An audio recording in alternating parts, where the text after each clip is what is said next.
असाच कर्मवीरचा एक PSIचा सत्कार सोहळा होता. माझ्या मनात MPSC बद्दल काही माहित नव्हतं, पण सत्कारला मी आलतो. मग तिथूनच कळालं की MPSC द्यावं म्हणून. पहिलं काहीच नव्हतं मला, फक्त BSc झाली होती. MPSC 2019ला क्लास केला. त्यानंतर लगी परीक्षा द्यावी म्हटली, लगी कोविड चालू झाला. कोविडमध्ये मग मी जॉब केला सिव्हिल हॉस्पिटलमध्ये कंत्राट बेसवर क्लर्क म्हणून. 22 पर्यंत जॉब केला. त्यानंतर मग मी ठरवलं की आता अभ्यास करावं, डबल चालू करावं. कोरोना झाला, एक्झाम स्टार्ट झाले. अगोदर एक्झाम नव्हत्या. त्यानंतर मी एक्झाम देत राहिलो. काही माझं सिलेक्शन झालं नाही. माझं ॲव्हरेज 75 ते 80 सरळ सेवेमध्ये एवढंच ॲव्हरेज असायचं 80पर्यंत. म्हणजे मी जॉब टॉपचा पण नव्हतो, 80+ म्हणजे. मी ठरवलं की आता थोडं आदिवासी भागात फॉर्म भरावं, सिलेक्शन पण होईल. मी गडचिरोली असं पण टाकायचं. मी तलाठीचा गडचिरोलीला टाकलो होतो, तिकडे तर होईल म्हणून. तिकडे पण मला 170 असले, 70 होते तरी माझं सिलेक्शन झालं नाही. म्हणलं आता कोर्ट भरती निघाली. सांगायचं उद्देश कॉम्पिटिशन प्रत्येक जिल्ह्यात आहे. असं नाही की बाबा तुम्ही आदिवासी भागात टाका होऊन जाईल, तसं नाही. प्रत्येक जिल्ह्यात कॉम्पिटिशन आहे. मग मी ठरवलं आता जिल्हा न्यायालयाची निघाली. मला कळालं 170ला काही आपलं डाळीशीच नाही गेली, आपल्या जिल्ह्यामध्ये ट्राय करावं. म्हणून मी कोर्ट भरती निघाली. 36 जागा होत्या, बाकी जिल्ह्यात 100 जागा होत्या. पण मी जाऊ द्या म्हणलं, लास्ट चान्स एक इथला ठेका लागला तर लागला. लातूरला टाकला पण 36 जागा होत्या. दिलो, एक्झाम दिली. मी काही सरळ सेवेचा पण नाही, डायरेक्ट गटपास असं करणार होतो सरळ अभ्यास. पण आता गटपा पण काही निघत नव्हती म्हणून काही निघत नव्हती, चालू केलं. मेन्सला पण मला 103 मार्क होते, पण काही माझं झालं नाही तिकडे क्लर्कच्या भरतीमध्ये. मग इथं कोर्ट भरतीमध्ये केलं. त्यानंतर 30 मार्क मला आले कोर्टाला. मग त्यानंतर स्किल टायपिंग केली. म्हणजे आयोगाची टायपिंग केल्यानंतर मी अक्षरशः रडलो होतो की अनएक्सपेक्टेड कट ऑफ लागला होता 120चा. आम्ही अपेक्षा धरलो होतो यूट्यूबचे व्हिडिओ बघून 60 मार्काला 70 मार्काला कट ऑफ लागेल. त्या भ्रमामध्ये मी अभ्यास सुद्धा केला नव्हता पुढचा, येऊन जाईल आपलं टायपिंगमध्ये निदान भरती तरी. त्यानंतर मग मी कोर्टाचं ठरवलं की आता आयोगाचं उडाले, आता कोर्टाचं करा. मग कोर्टाचं एक्झाम दिली, 30 मार्क आले. बसलं, चांगलं वाटलं. म्हणजे टायपिंगची प्रॅक्टिस केली. मॅडम सोबतच होते इंटरव्ह्यूला. मॅडम माझ्या नंतर होते इंटरव्ह्यूला. मी जेव्हा इंटरव्ह्यूला गेलो पॅनलला, 4 जण होते. गेलो, नमस्कार केला. एक तर मला भीती होते. आलतो सरांजवळ. सरांनी माझ्या एवढ्या चुका काढल्या, तुझं आय कॉन्टॅक्ट होणं, तुला बोलता येणं, कामाबद्दल तुझ्या सांगता येणं, एवढा सांगितलं होत्या. जाऊ द्या म्हणलं, जी गेलो इंटरव्ह्यूला गेलो. PDG सर होते. PDG सरने या म्हणले, कृष्णा बसलो. नाव काय म्हणले, नाव सांगितलं. शिक्षण काय म्हणले, सांगितलं. वय काय म्हणले, मी म्हणलं 25+ आहे म्हणलं. सर 25+ आहे का म्हणले, ठीक आहे येऊ शकता म्हणजे. झालं, संपला इंटरव्ह्यू. मग एवढ्या दिवसाची मेहनत वाया गेली वाटते मला की 25+ म्हणजे वयाचा मॅटर करते वाटलं मला कोर्टामध्ये.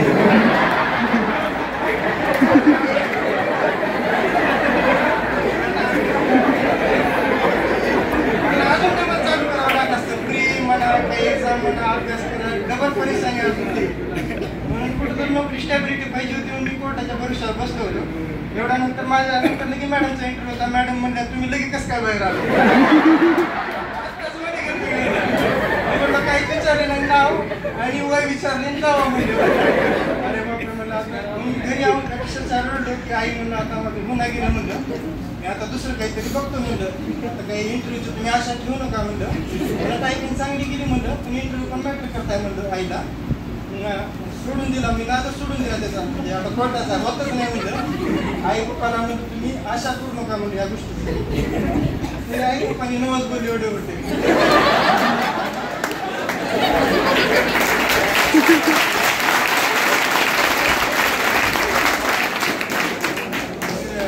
रिझल्टचा मी PMCची एक्झाम देऊन आलो. 4 तारखेला एक्झाम देऊन आलो आणि 5 तारखेला शपथविधी चालू होता. रिझल्टचं काय माहीत नव्हतं, पण शपथविधी बघत बसलो. फडणवीस साहेबांचा ते सगळ्याचा शपथविधी झाला. प्रेस कॉन्फरन्स चालू होती, तेवढ्यात टेलिग्राम चेक केलं. मग इंटरव्ह्यू चालू झाली म्हणजे लिस्ट लागायला. मग तेवढ्यात लातूरची लिस्ट पडली. आता म्हणलं बघायची, हातात हातात कापायला, सगळं कापायला. आई घरी होती, आईला काहीच म्हणाय नाही. लिस्ट ओपन केली, 9व्याच नंबरला नाव दिसलं माझं. एवढी खुशी झाली.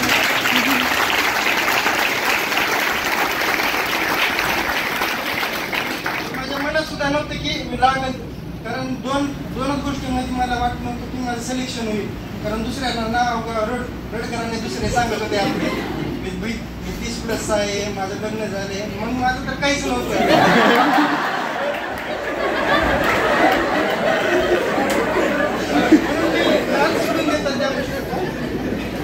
आईला म्हणलं, आई म्हणलं सिलेक्शन झालं म्हणलं, 9व्या नंबरला नाव आले म्हणलं. आई अक्षरशः रडायला चालू झाली. म्हणजे आईचे पण कष्ट होते भरपूर.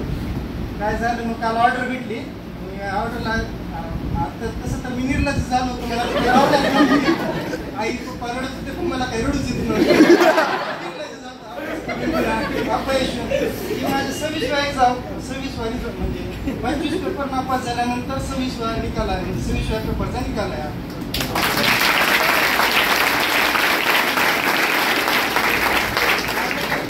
ऑर्डर आली पप्पाला म्हणलं इथंच भेटले म्हणजे. मी म्हणलं पप्पा मी काही हीच करणार नाही, आणखी थोडं चांगली करणार आहे म्हणलं, म्हणजे S13 14चे पण करणार आहे म्हणलं, म्हणजे स्केलवाली. पप्पा म्हणले की 2 लाख, अरे बाळा म्हणजे 2 लाख जरी भेटले बाई ते महत्वाचं नाही, घराजवळ शेत आई बापाजवळ राहून केलेलं ती परवडते. तू लागत तेव्हा लागशील मध्ये आम्ही एवढ्यातच खुश आहोत. आणि मेन म्हणजे बदल एवढा झाला की इतक्या दिवसात जी रिचार्ज टाकत होतो महिन्याचे 250 रुपयाचं, मोजके 5च कॉल यायचे, ते पण निघायचे रेडिंगच्या. आता एवढे कॉल येऊन आले तर एवढे रिचार्जचा फायदा आत्ता मिळाला मला.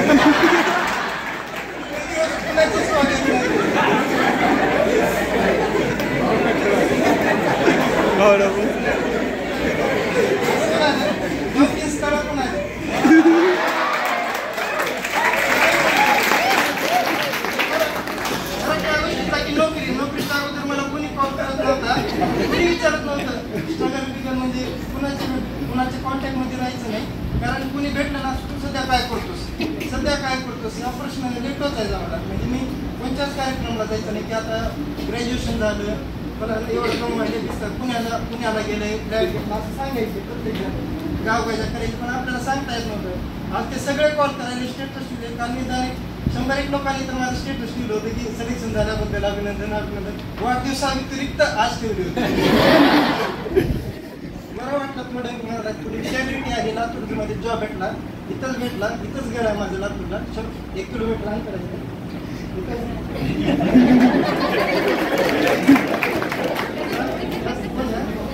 धन्यवाद.